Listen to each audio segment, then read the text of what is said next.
The Pacific Ocean. 65 million square miles of open water. The largest battlefield in human history. And right now, two of the most powerful militaries on Earth are preparing to fight over it. One country has the largest navy in the world by number of ships. The other has the most powerful navy in the world by raw firepower. China and the United States of America. The question is not if they will clash. Military planners on both sides already believe it's a matter of when. So today, we wargame it. We look at the ships, the missiles, the strategy, the geography, and we answer the question the entire world is afraid to ask. Who wins a naval war in the Pacific? The United States Navy. 11 nuclear-powered aircraft carriers, more than any other nation on Earth combined. Deployed in every ocean, every sea, every major strait. The U.S. Navy has over 290 deployable battle force ships. But that number tells only half the story. Because what the Americans bring is not just quantity, it's capability, it's technology, it's decades of war-fighting experience. Tomahawk cruise missiles with a range of 1,500 kilometers. F/A-18 Super Hornets launching from moving steel islands at sea. Virginia-class submarines, so quiet they've been called the black holes of the deep. The People's Liberation Army Navy, PALN. China's navy is now the largest in the world by total number of vessels. Over 370 ships and submarines. And they are building more, fast. China launched more warships in the last 10 years than most countries have in total. One new destroyer every few months. One new submarine every year. Their Type 055 destroyer is one of the most capable surface warships ever built. Their DF-21D missile, nicknamed the Carrier Killer, is designed for one purpose: to sink American aircraft carriers before they get close enough to threaten China. Shocking fact: China launched more warships in the last decade than the entire Royal Navy of the UK combined.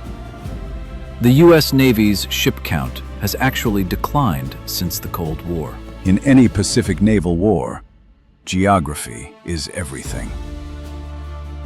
China sits behind what military strategists call the first island chain, a line running from Japan through Taiwan through the Philippines. It is essentially a wall. Every Chinese ship that wants to reach the open Pacific must pass through this chain, through narrow straits, choke points, channels that can be mined, blockaded, watched. The United States and its allies, Japan, South Korea, Australia, the Philippines, control most of those choke points. This is China's strategic nightmare. They call it island chain encirclement, and breaking through it is the central challenge of Chinese naval strategy. But flip the map and look from the American side. The US has to project power 10,000 kilometers across the Pacific. Every aircraft carrier, every supply ship, every gallon of jet fuel has to travel that distance through ocean that China's missiles can reach. Distance is China's weapon, and it is a powerful one. If there is one flashpoint that could ignite this war, it is Taiwan. A democratic island of 23 million people that China claims as its own territory, and that the United States has pledged implicitly to defend. So let's play it out. China begins a naval blockade of Taiwan. Then, An amphibious assault, the largest since D-Day. Thousands of troops, hundreds of landing craft, missile barrages. The United States activates its treaty allies, Japan, Australia, the Philippines. 2 carrier strike groups head toward the Taiwan Strait. And here, the war begins in earnest. China launches its DF-21D anti-ship ballistic missiles. The missiles travel at hypersonic speed, Mach 10. The carrier's defensive systems, Aegis, CIWS, SM-6 interceptors, go active. Some missiles are intercepted, but China fires dozens, hundreds. The mathematics become brutal. Meanwhile, Chinese submarines lurking silently in the deep begin targeting American supply lines. No carrier can fight without fuel, without munitions, without parts. Shocking fact: the DF-21D missile travels so fast, Mach 10, that a U.S. carrier would have less than 12 minutes of warning before impact. No naval defense system has ever been tested against a real hypersonic ballistic missile in combat. But the United States is not without answers. Submarines, America's hidden weapon. The U.S. operates 68 submarines, most of them nuclear-powered, all of them deeply silent. In any Pacific conflict, American submarines would be the most dangerous assets in the water. China's anti-submarine warfare, its ability to hunt and kill enemy subs, is still maturing. The ocean is vast, submarines are small, and an American Virginia-class boat with Tomahawks can reach any port in China from beneath the sea. Allies, the network America has built. China fights alone. The United States does not.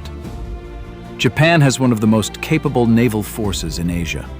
Australia brings submarines and destroyers. South Korea, the Philippines, Singapore, the UK and France have Pacific interests too. China's only formal ally with military obligations is North Korea. That is not an equal equation. Experience and interoperability. The U.S. Navy has fought wars, real wars: Gulf War, Iraq, Libya, Syria, counter-piracy, freedom of navigation. China's Navy has not fired a shot in anger since 1988. Training is not the same as war, and that gap in battle-hardened experience may matter more than any missile.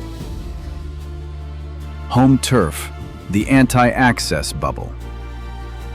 China has built what analysts call an A2/AD zone, anti-access, area denial. It is a web of missiles, radars, submarines, and aircraft that extends 2,000 kilometers from the Chinese coast. Inside that bubble, every American ship is a target. The DF-26 missile, range 4,000 kilometers. It can reach Guam, America's main Pacific base. It can sink a carrier, or destroy a runway, or wipe out a fuel depot. Speed of shipbuilding. China builds warships faster than any nation on Earth. If this war lasts months, China can replace losses. American shipyards cannot match that pace, not even close. Missiles, sheer quantity. China has more precision missiles than the US has interceptors. In a saturation attack, fire enough missiles, some will get through, every time. Shocking fact.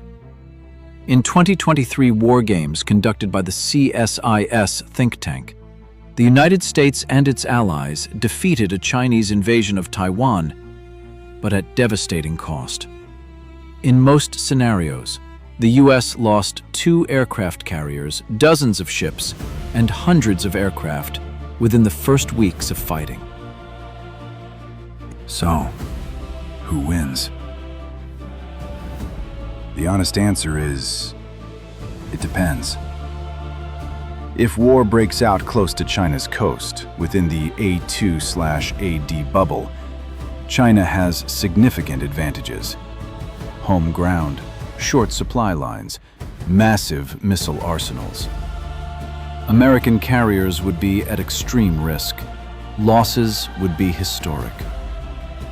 If the war expands beyond the first island chain into the open Pacific, American submarines, allied networks, and global logistics give the U.S. the upper hand. China's supply lines become vulnerable, its surface fleet exposed. Most serious analysts, including those at the Pentagon and Rand Corporation, believe a short war would be devastating for both sides. A long war, economically, militarily, politically, neither side can afford. Because here is the truth that every war game reveals. There are no clean victories in the Pacific. A war between China and the United States would not simply decide who controls Taiwan. It would reshape the global economy. It would sever the trade routes that feed billions. It would risk escalation into something no one, on either side, can control. Nuclear-armed powers do not fight each other with conventional weapons for long.